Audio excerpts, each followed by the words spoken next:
Ini untuk kita bercakap tentang kreativiti reka bentuk dalaman rumah. Saya rasa ramai juga yang dilema ni dalam situasi ni. Ada yang macam yang lama nak tukar yang baru. Tapi ada juga yang rumah baru nak sediakan rumah tu supaya boleh orang kata everlasting. Mungkin ada juga yang suka rumah dia minimalis saja. Betul. Tak nak perabot yang besar-besar, tak nak semak-semak ke apa, tak nak. Ada yang macam tadi nak bunga kan. Kiri kanan potong box semua dia nak tak bunga. Okey, jadi kita nak dapatkan panduan kreativiti reka bentuk dalaman rumah bersama-sama dengan tetamu kita pada waktu ini, iaitu Dr. Tun Muhammad Irfan Muhammad Surya Afandi, Ketua Pengajian Seni Bina dan Seni Bina Dalaman Universiti Teknologi Negara UiTM di hatiku. Okey, Assalamualaikum. Assalamualaikum. Wow, bergaya lah doktor ini. Ya. Dari atas sampai ke nampak stocking dia tu. Okey. Jadi kalau kita boleh mulakan mukadimah tadi, sebab Lalang tadi kita bercakap tentang bunga. Betul. Yang menjadi orang kata ada setengah orang kata bunga ni macam jadi jiwa kepada sesebuah rumah itu sendiri. Betul. Tapi ada juga yang minimalis dan sebagainya. Tapi konsep keseluruhan reka bentuk itu sendiri, apa sebenarnya asas yang kita perlu tahu? Okey, secara asasnya reka bentuk dalaman ni berpandukan kepada pengguna. Okey. So memahami keperluan pengguna dalam mereka bentuk atau mencipta ruang yang berkepribadian ataupun kita panggil personalized. Ya. Jadi bila kita mengajar ataupun pada mereka yang belajar interior design ni, reka bentuk dalaman ni, benda yang kita terapkan tu adalah untuk menyelesaikan masalah ruang dan pengurusan pembinaan tersebut. Okey. Jadi kita harus menekankan ataupun menerapkan juga tingkah laku dan kepribadian dalam keperluan manusia, because setiap orang dia menggunakan ruang dengan cara yang tersendiri. Ya, betul. Okey, cara yang tersendiri pula ikut juga kita punya selera tu. Dan juga personality kita. Ada juga kalau dia berpandukan kepada apa yang ada di media sosial, menerusi Pinterest contohnya. Tetapi tak semestinya apa yang kita nampak tu cantik dan sesuai dengan ruang kat rumah kita. Lepas tu dia akan jadi macam macam itulah umpamanya. Okey. Ya betul, sebab kalau ikut research Zarina tu dulu, dia kata rumah itu adalah muzium kepribadian seseorang tu. Betul. So dia apa yang kita letak dekat dalam ruang tu, apa yang kita macam mana kita susun atur tu, itulah sebenarnya kepribadian tu. Okey. Tapi yang paling penting dalam pengurusan ruang tu adalah maintenance. Maknanya hendaklah sentiasa kemas. Betul. Itu penting. Cantik macam mana pun kalau tak kemas, tak cantik. Setuju, itu saya setuju. Sebab kadang-kadang kan ada kita tengok rumah kawan-kawan kita ni kan. Rumah walaupun bersaiz kecil, tapi bila kita buka pintu masuk rumah nampak luas betul. Tapi ada kawan kita yang rumah dia sangat luas, ruang tamunya, tapi nampak macam rasa macam sempit. Jadi perkara ini antara elemen penting yang perlu kita pelajari sebenarnya. Sebagai contoh susun atau perabot, dan juga mungkin warna cat dinding juga main peranan dalam hal ini. Betul. Kalau dalam menyelesaikan masalah ruang tu, warna adalah satu benda yang sangat penting lah.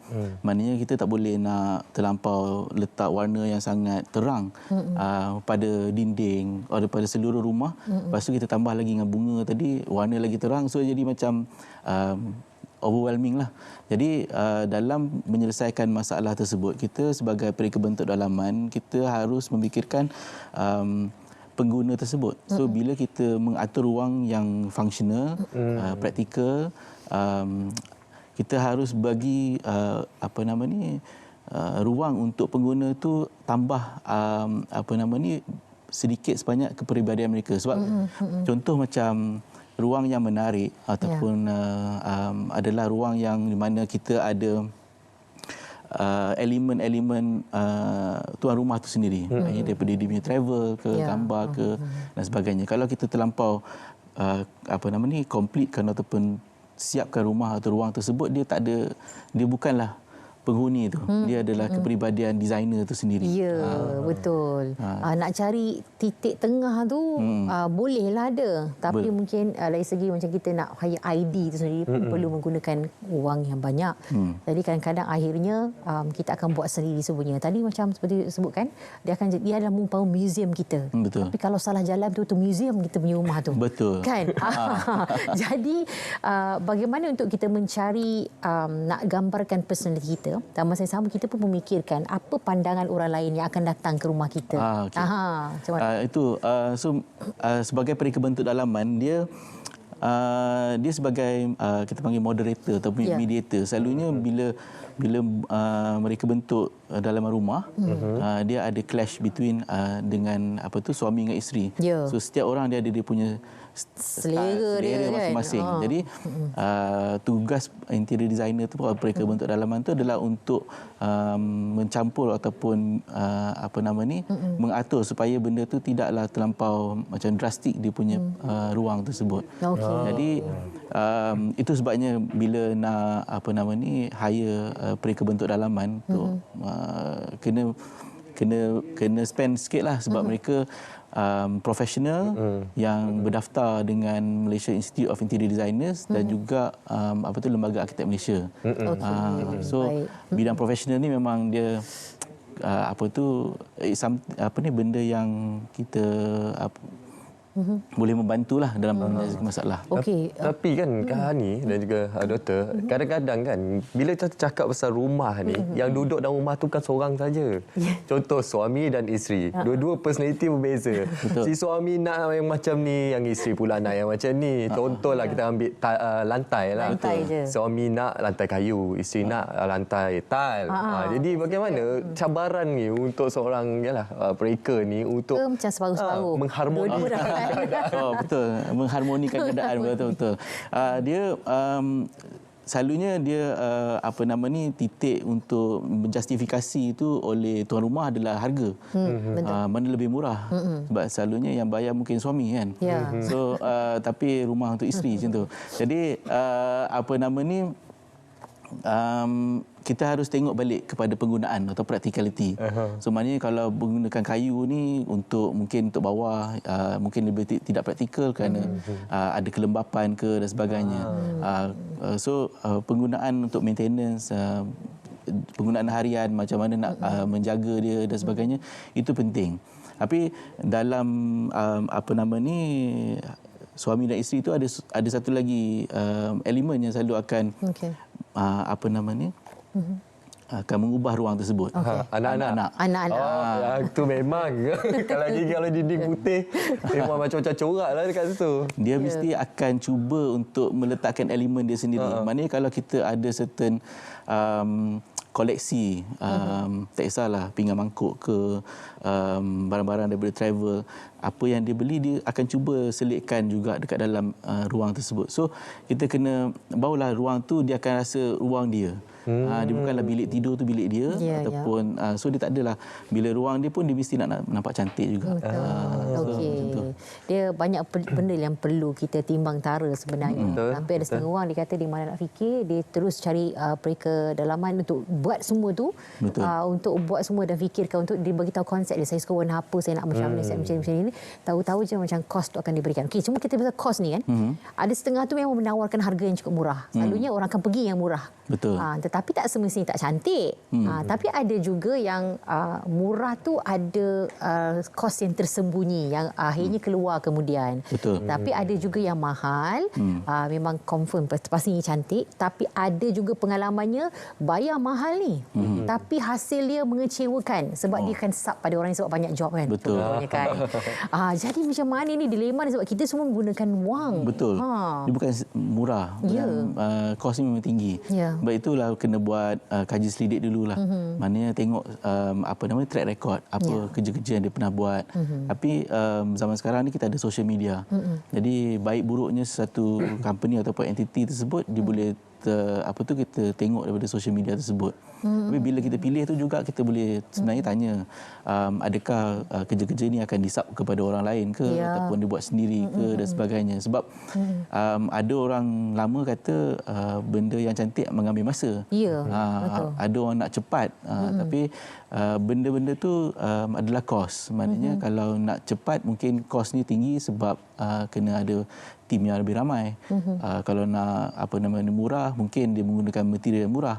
Jadi I think pengguna sekarang dah lebih bijak dalam memilih atau memahamkan keperluan dan apa yang ada dekat dalam pasaran. Okey. Dan kerjaya ID itu sendiri, Betul. ada cabarannya sendiri sebab memandangkan sekarang kita tengok yang tak ada latar belakang ID pun sebab dia ada IG, dia letak hiasan mengikut selera sendiri. Betul. Orang suka dan orang minta, buatlah tu kan. Betul. Ada juga yang lahir seperti itu untuk membuat reka hiasan dalaman dan sebagainya. Jadi pandangan sikit pada doktor. Okey, so dia kita kena faham bahawa setiap manusia itu adalah kreatif. Ya.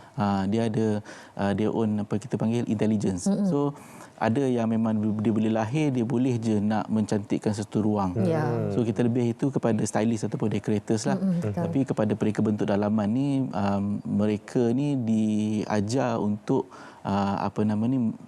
critical thinking, memahamkan pengguna. So mereka ni tertakluk kepada badan-badan seperti Lembaga Arkitek Malaysia dan sebagainya untuk mengesahkan mereka ni betul-betul graduan ID yang sebenar lah. So dengan situ sebab untuk mengatur ruang tu adalah satu, atau design tu ada satu bahagian.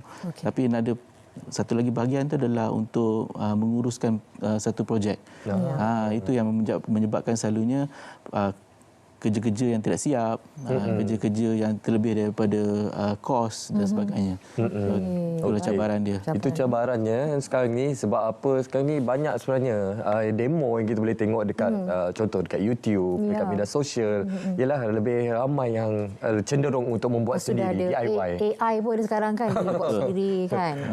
Jadi apa antara trend-trend terkini dalam reka bentuk rumah seperti yang kita semaklum zaman sekarang ni, apa yang menjadi ikutan utamalah sekarang Ikutan dan kita pilih dulu sampai sekarang dia masih lagi kekal. yang evergreen. Evergreen. Selalunya yang evergreen kalau dekat based on previous research, dia selalunya warna-warna yang nature colours.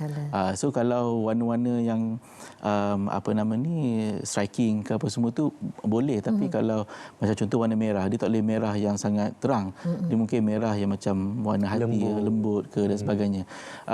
Untuk mengelakkan berlakunya trend tu adalah bila tengok semua orang buat benda yang sama tu, tapi dia tidak menepati diri sendiri. So itu yang macam nak jadi ikutan. Bila jadi ikutan tu dia akan cepat boring.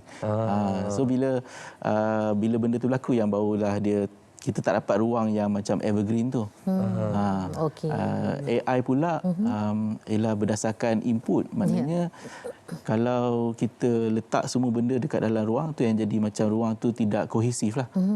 Tapi kalau bila cakap dengan interior designer ataupun reka bentuk dalaman, saya nak macam ni, saya nak macam ni, saya nak macam ni, so dia akan faham dan dia akan terjemahkan mana yang lebih sesuai untuk diguna.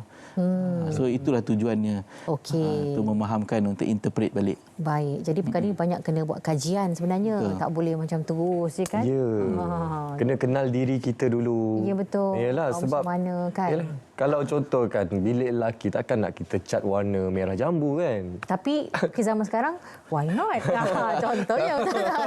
Tapi ada juga Hani, sebab kalau kita bercakap berkenaan warna yang dinding ni kan, contoh warna merah ada orang kata tak sesuai dalam bilik tidur kan.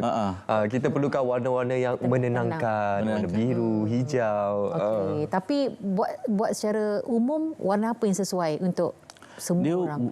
Warna apa sesuai? Itulah kalau sebenarnya kalau dalam ruang rumah ni warna ni dia bolehlah nak menggayakan pelbagai jenis warna, tapi tak boleh lebih daripada 2 atau 3 lah. Tapi yang penting tu adalah warna lampu. Pencahayaan tu. Isu dia adalah bila kita pasang lampu warna, kita ada ruang yang berwarna macam merah ke ataupun hijau ke, tapi kalau kita lampu kita yang terlampau warna putih untuk bilik tidur, dia tak sesuai lah. Dia tak dapatlah mood yang kita nak tu untuk rehatkan dan sebagainya. So ada penggunaan lampu tu penting, pencahayaan tu penting dalam kita nak menggerakkan ataupun menggunakan satu ruang tersebut. Baik, ini memang perlu kaji ni, dan masa sama juga tingkap, langsir, itu perlu cerita bagi pasal itu semua. Betul. Pengudaraan masuk keluar, nak pakai langsir apa tu, waktu langsir pula jenis yang macam eyelid, ada ni lah, macam-macam. French pleat dan sebagainya. Memang cukup mendalam sebenarnya beri, dan memerlukan nasihat pakar jugalah untuk berikan sedikit sebanyak input supaya kita dapat terjemahkan rumah kita, hiaskan rumah rumah kita yang bukan sekadar untuk datang, pergi, tengok cantik, tapi dapat berikan kita rehat dan juga ketenangan. Okey, banyak sebenarnya tips yang kita pelajari pada hari ini, daripada gubahan bunga sampailah reka bentuk rumah sekarang ini. Dan apa pun kita ucapkan terima kasih kepada Dr. Tun Muhammad Irfan Muhammad Surya Afandi, Ketua Pengajian Seni Bina dan Seni Bina Dalaman Universiti Teknologi Mara UiTM. Ya. Di hatiku.